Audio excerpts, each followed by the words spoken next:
সুপ্রিয় শিক্ষার্থীবৃন্দ, আসসালামু আলাইকুম রহমতুল্লাহ।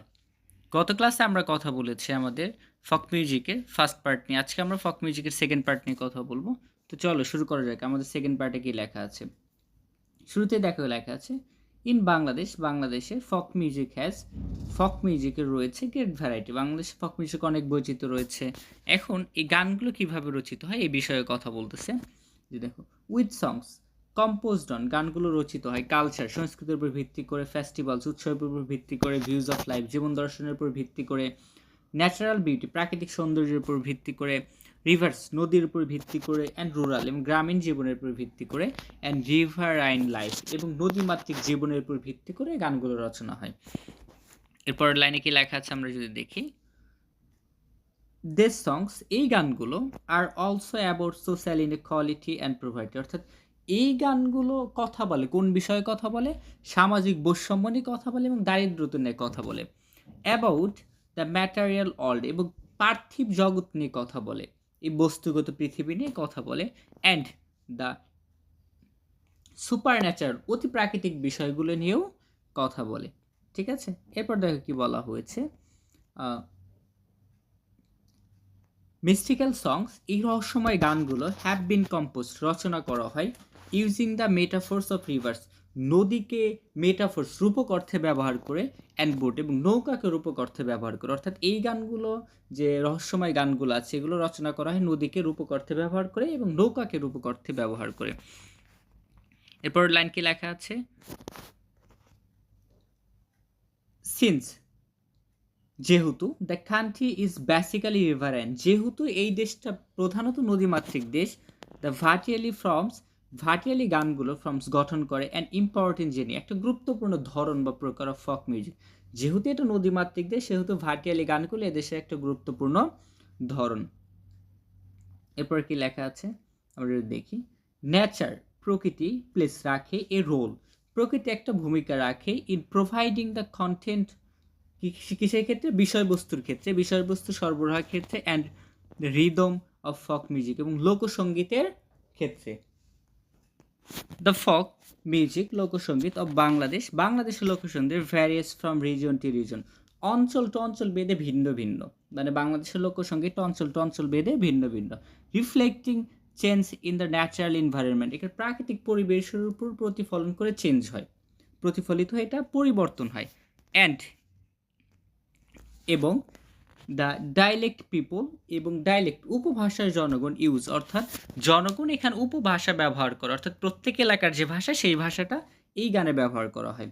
দাস, এভাবে, দেয়ার আর দ্য নর্দার্ন, উত্তরে রয়েছে ভাওয়া গান, দ্য ইস্টার্ন, পূর্বে রয়েছে ভাটিয়ালি গান, অ্যান্ড দ্য সাউথ ওয়েস্টার্ন, এবং সাউথ ওয়েস্টার্নে যেগুলো গানগুলো আছে, অ্যান্ড দ্য সাউথ ওয়েস্টার্ন, এবং দক্ষিণে বাউল সংস, বাউল গানগুলো রয়েছে। দ্য কালচার, সংস্কৃতি, অ্যান্ড দ্য লাইফ স্টাইল, এবং জীবনধারা অফ দ্য ডিফারেন্ট ইথনিক, সংস্কৃতি এবং জীবনধারা কাদের?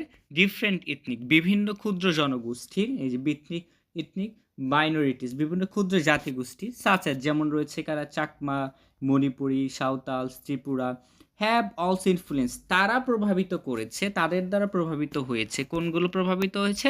ফক মিউজিক, লোকসঙ্গীত তাদের দ্বারা প্রভাবিত হয়েছে। দেয়ার ইন্টারঅ্যাকশন উইথ বাঙালি কালচার, তাদের অন্তঃসংযোগ বাঙালি সংস্কৃতির সাথে, অ্যান্ড লাইফস্টাইল, এবং জীবনধারা, ওভার দ্য ইয়ার্স, বছরের পর বছর, অর্থাৎ বছরের পর বছর তাদের অন্তঃসম্পর্ক বাঙালি সংস্কৃতির সাথে এবং তাদের জীবনধারা বাঙালি সংস্কৃতির সাথে কি করেছে? হ্যাভ বিন ক্লিয়ারলি রিফ্লেক্ট, বাঙালি সংস্কৃতিকে ব্যাপকভাবে স্পষ্টভাবে কি করেছে? প্রতিফলিত করেছে। ইন দ্য রিচনেস, সমৃদ্ধির ক্ষেত্রে, অফ আর ফক মিউজিক, আমাদের লোকসঙ্গীত সমৃদ্ধির ক্ষেত্রে তাদের এই জীবনধারা এবং তাদের সম্পৃক্ততা একটা ব্যাপকভাবে যেটা স্পষ্টভাবে প্রতিফলিত করেছে। এরপরে কি লেখা আছে আমরা যদি দেখি, ফক মিউজিক, লোকসঙ্গীত, ফক সংস, লোকগানগুলো, মেবি সাং, সম্ভবত গাওয়া হয়, মেবি সাং গাওয়া হয়, ইন্ডিভিজুয়ালসলি, এককভাবে, অর ইন চোরাস, অথবা দলগতভাবে, অর্থাৎ লোকসঙ্গীত দুইভাবে গাওয়া যায়, একটা হচ্ছে এককভাবে, একটা দলগতভাবে। ফক সংস, লোকগান, সাং গাওয়া হয়, ইন্ডিভিজুয়ালি, একা একা, অর্থাৎ যে গানগুলো একা একা গাওয়া হয়, ইনক্লুড, সেই গানগুলোর ভেতর অন্তর্ভুক্ত আছে বাউল, ভাটিয়ালি, মুর্শিদি, বারোফুতি। কি গান আছে? বাউল, ভাটিয়ালি, মুর্শিদি, মারুফতি গানগুলো আছে। হয়েল যেখানে সংসাংস গাওয়া হয় ইনচোরাস দলগতভাবে, অর্থাৎ যে গানগুলো দলগতভাবে গাওয়া হয় এগুলোর ভিতরে অন্তর্ভুক্ত আছে, অন্তর্ভুক্ত আছে কবি গান, লেটো গান, আলকাপ গান অ্যান্ড গাম্ভীরা গান। এই গানগুলো অন্তর্ভুক্ত আছে। এরপরে কি লেখা হয়েছে আমরা যদি দেখি, সাম সংস কিছু গান আর রিজিওনাল অঞ্চল ভেদে ভিন্ন, ইন ক্যারেক্টার দেখেন, ইন ক্যারেক্টার বৈশিষ্ট্যের ক্ষেত্রে অঞ্চল ভেদে আছে, অঞ্চল ভেদিক, বাট আদার্স এবং আর কিছু গান আর কমন খুবই সাধারণ টু বোথ বাংলাদেশের ক্ষেত্রে অ্যান্ড ওয়েস্ট বেঙ্গল এবং পশ্চিম বাংলার ক্ষেত্রে, অর্থাৎ উভয় প্রদেশে গানগুলো প্রায় সেম কিছু গান। সিমিলারলি একইভাবে সাম সংস কিছু গান বিলংস সম্পর্কিত ডিস্টিংটিভলি স্বতন্ত্রভাবে টু অন রিলিজিয়াস কমিউনিটি, কিসের উপর? ধর্মীয় সম্প্রদায়ের উপর, অর্থাৎ কিছু গান স্বতন্ত্রভাবে ধর্মীয় সম্প্রদায়ের উপরে স্বতন্ত্রভাবে সম্পর্কিত ধর্মীয় সম্প্রদায়ের উপর। সে গানগুলো কি কি আছে? হিন্দুদের উপরে আছে, the Hindus or the Muslims, হিন্দুদের উপরেও আছে, মুসলিমদের উপরেও আছে।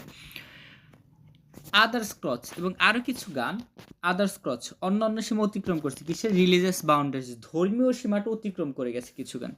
সামসং কিছু গান বিলংস অধিকারী এক্সক্লুসিভলি টু মেন শুধুমাত্র পুরুষের ক্ষেত্রে সম্পর্কিত কিছু গান। আদার্স আর কিছু গান টু মেন শুধু নারীদের ক্ষেত্রে। আর কিছু গান কি রয়েছে? নারী পুরুষ উভয় রয়েছে। হয়েল যেখানে সাম আর সাং এবং কিছু গান গাওয়া হয় by both men and women, কিছু গান নারী পুরুষ উভয়ের দ্বারা গাওয়া হয়। দাস এভাবে অনলি ওমেন নারীরা কম্পোজ রচনা করে অ্যান্ড সিং এবং গায় বাটা গান অ্যান্ড মেয়েলি গীত। তারা কি গান গায়? বাটা গান এবং মেয়েলি গীত গায়।